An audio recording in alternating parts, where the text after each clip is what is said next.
Yo, what is up? So in this video I'm going to show you the template that I use to make goals.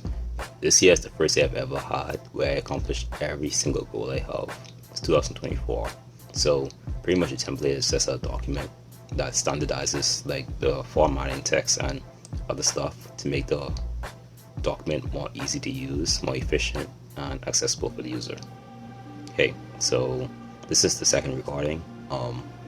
I'm gonna try speed through this because the other video was like 16 minutes long. So I'm just gonna say just this one section of the template, which is just the steps. Step 1, save as a new file and proceed to the next step. Literally you have to save as a new file because otherwise you'd be overwriting the template itself. Step 2, consider a set of goals. Now, what I mean by set goals, you have a macro goal and a micro goal.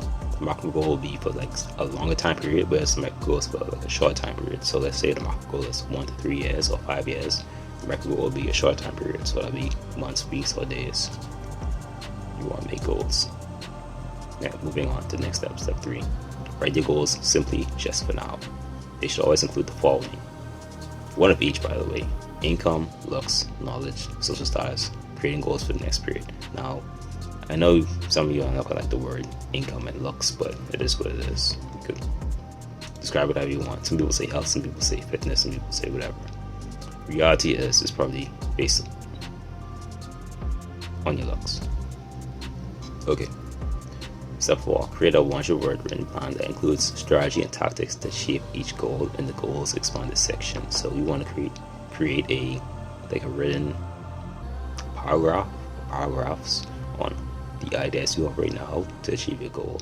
So this will be like a little jump start to getting your project started. Okay, moving on. Step 5, reframe goals into SMART goals. So here's where you get a little more specific and you actually create a metric or measurement that you'll measure your goals by to determine the percentage of completion of that goal. Now, SMART also includes your goal being achievable, relative, and also time bound. Now, you don't quite know whether or not your goal is achievable unless someone else has achieved it, but pretty much could just ignore achievable, whereas relevant you could ignore as well because chances of you making a goal is automatically going to be relevant to you.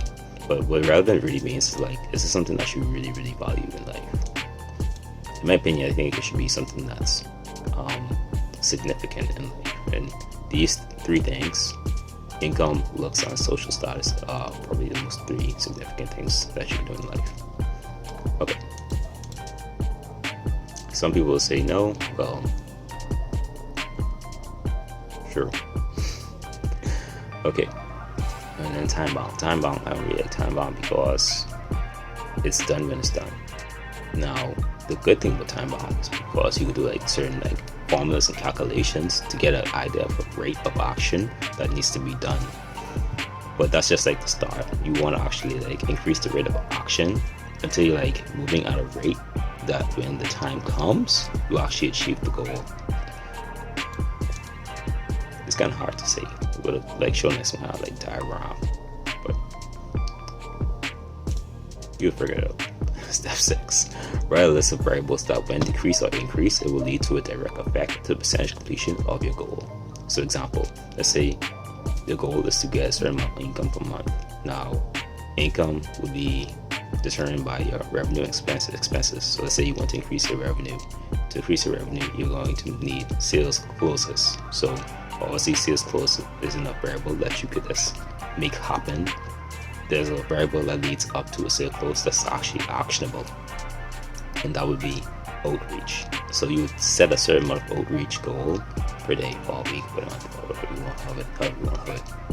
Alright, next, moving on. Step 7, create a written time block or time blocks schedule of the day.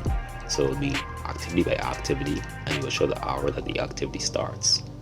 Next, create a starter list of actionable tasks that you can do to get started directly that affects the completion percentage of the goal that you have written, or goals you have written. Okay, moving on.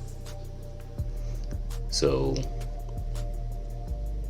input the non-negotiable tasks that are recurring and directly affect your goal progress percentage completion onto a calendar or into a calendar. So for example, let's say you want to get fit, you would put working out or your meals on a calendar, and you will have like a notification. Now these are only for goals that are recurring and have extreme significant impact on your goal completion percentage.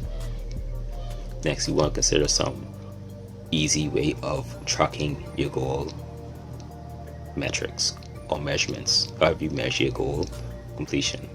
So for example, this could be one single spreadsheet where you just input information. You have different sheets under the spreadsheet. I don't know why people say spreadsheet. It's technically called a workbook, but it is what it is. Step 11, set correlation correction coefficient. This is otherwise known as fudge ratio. I just prefer the name correction coefficient. No one calls it that. I just think that's a better name. But anyways, so you multiply your goal by 0.25, don't do that, to 4x. So in my opinion, you should multiply your goal by 2, 3, or 4. So basically what this does is that it sort of provides some sort of like insurance, I guess you can call it. It's pretty much where you either multiply your actions by the coefficient or the realistic ideal, or the time divided by the coefficient, or what you can do is multiply the goal itself by the coefficient. Alright, and that's it. So next you would need to never change the goal, but if you do accomplish the goal, you just keep going, go beyond it. And then finally you would delete this section. Oh, something to note here, time spent making goals. If you're making a goal that's for like a year, you want to spend 25 hours over the course of several days to create a goal for a year that's you plan to achieve 12 months from now. So yeah, that's it. So in the next video I'll be showing you like a demonstration of me actually using this template. Okay, bye.